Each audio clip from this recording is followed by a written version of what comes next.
where we're going to head over to Chesapeake and check in on Great Bridge as they're on the road at Oscar Smith. For the last 6 years, the Southeastern District title has gone through the Oscar Smith Tigers. This year, hoping to make it lucky number 7 as the Great Bridge Wildcats remaining undefeated coming in this one, challenging them for the top spot. That's right, Brad Hudson and his high-powered offense has a big challenge ahead of them, Chris. And early on, it would be J.J. Williamson starting it with the aerial attack as he looks down the field and finds Quinta Funderburk, who makes a couple defenders miss and gets into Great Bridge territory. Williamson, stepping up this year, had big shoes to fill, Chris, and he's done a great job as once again back through the air, finds his receiver. He's going to take that one all the way past the man in the white hat into the end zone for the touchdown. Jaquan Darden, 26 yards, touchdown, and on the opening possession, Oscar Smith leading 7-0. Coming back the other way, though, you see the Great Bridge, Brad Hudson, once again, we talked about their high-powered offense, finds a receiver through the air. Here he is one more time. He's going to drop back and find his receiver and walk into the end zone for the touchdown. Mark Mayer from 20 yards out ties the game at 7 as you take a look one more time. A beautifully thrown ball by Hudson, and Mayer Johnny on the spot for the touchdown. And once again, now Oscar Smith tied up here. Will go back to the air. Receiver will be taken down right at the 5-yard line. This high-powered offense once again going to work here as you take another look at it, Chris. Saquon Gooding with the reception as we go into the second quarter, tied at 7, but not for long. As from a yard out, it'll be Justin George plunging into the middle of the line, and he scores the touchdown for the Tigers. 14-7 your score. Brad Hudson, however, having trouble with the football, fumbles the snap. It's recovered by the Tigers, and they're in business now at the 40-yard line. And now some creativity as Williams fakes the reverse, chucks it deep downfield, finds a wide-open Funderburk inside the 10-yard line, and that would set up yet another touchdown for the Tigers. As looking to the right side, Williamson's pass is going to be intercepted as it was picked off by Meyer. I jumped the gun on that one. Williamson's pass intercepted by Mark Meyer. However, the defense for the Tigers would get it back, forcing the fumble, and it's recovered by the Tigers. When you're playing a great team like Oscar Smith, Chris, you can't turn over the football, let alone twice, and you can't give a team like Oscar Smith multiple opportunities to score. And you see Williamson scrambling, finds his receiver, and he's going to dive into the end zone, and that was the one you called, Chris. Williamson and I rebound from our mistake as a 16-yard touchdown pass to Funderburk makes it a 21-7 game. Now Williamson again looking deep downfield, finds his receiver Gooding inside the 15-yard line. Williamson would only have 4 incomplete passes on the evening, and that one's complete across the middle.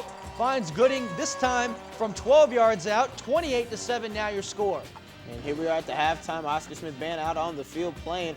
But when you talk about a team like Oscar Smith, Chris, the high-powered offense putting up points, you see it's another sold-out game for Oscar Smith as they look to keep this momentum going as they gear up for the playoffs. In the second half, it would be the running attack now for the Tigers as J.C. Coleman takes the handoff from Williamson, dashes 90 yards down the sideline, and you're not going to catch him, folks, as he gets into the open field, and the Tigers add to their impressive lead.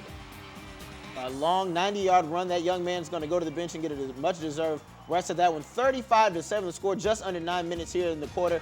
Williamson with the old pitcher style there. He's going to hide the football and throw it deep downfield and find his receiver. Another great throw from that young man. 14-18, 254 yards passing and 3 touchdowns for Williamson, and they get the 16-yard touchdown run from Justin George, his second of the night. And now the defense is going to get into the action as number 79, Brandon Ruffin, is going to rumble into the end zone with a 20-yard interception return for the touchdown for the Tigers, as that's the cherry on top of the great Sunday for Oscar Smith in this one. You've got to credit the defense. The pressure on the quarterback, Hudson, forced him to throw, and the DN able to go up there, the big man making the hard catch, and then only had a few yards to go before he took it into the end zone. All laughs and smiles for the Tigers as they remain undefeated, and they take the Southeastern District title 49-7. J.J. Williamson, 14-18, 3 touchdowns. J.C. Coleman, 117 yards rushing and a touchdown, and Brad Hudson, 11-21, 119 yards and a touchdown in a losing effort for the Wildcats. And more scores around the district. Kings Fork over Nansworth River, 20-6. Kings Fork finishes the year at 3-7. And Grassfield over Lakeland, 38-14. Grassfield finishes at 8-2. And we'll be playing Woodside next week, but we'll have more on that later. Deep Creek over Western Branch, 28-3. And Hickory over Indian River, 7-6. And now we move on to the Beach District as Cox gets a 39-yard field goal with 6 seconds left from Seth Peacole to take the victory over First Colonial 10-7. And Salem shuts out the Lions 37-0 as Devontae Walker carried the ball 13 times for 92 yards and 3 touchdowns. Bayside takes the Beach District title with a 40-3 stomping of the Kellam Knights. Dion Stitt, 5 touchdowns passing for the Marlins. And Kempsville all over Princess Anne 63-32. But Princess Anne's quarterback Brian Morgan threw for 313 yards and 4 touchdowns and ended the season with over 1,800 yards passing. And Ocean Lakes closes out their season with a 40-13 victory over the Eagles of Lansdowne. Hayden Cancio, 119 yards rushing and 2 touchdowns for the Dolphins. And as we mentioned before, Chris, we're going to take a look at the Division 6 playoffs. Number 1 Bayside will be hosting Cox in the 8-1 matchup. And Oscar Smith, who we just saw, will be hosting Lansdowne in that 7-2 matchup. Ocean Lake Salem should be a good one, but the one we've got our eyes on, Woodside and Grassfield, a Peninsula District Southeastern District showdown at Todd Stadium. Well, Matt, we've got the playoffs set for Division 5 and Division 6. It's looking pretty good so far. That's right. A lot of interesting matchups. Like you said, we've got the one circle, 4 versus 5, Grassfield and Woodside. We'll take a quick time out here. We've got one last highlight package from the Bay Rivers, and we've got field hockey for you. All that and more right here on the Cox 7 Sports Report.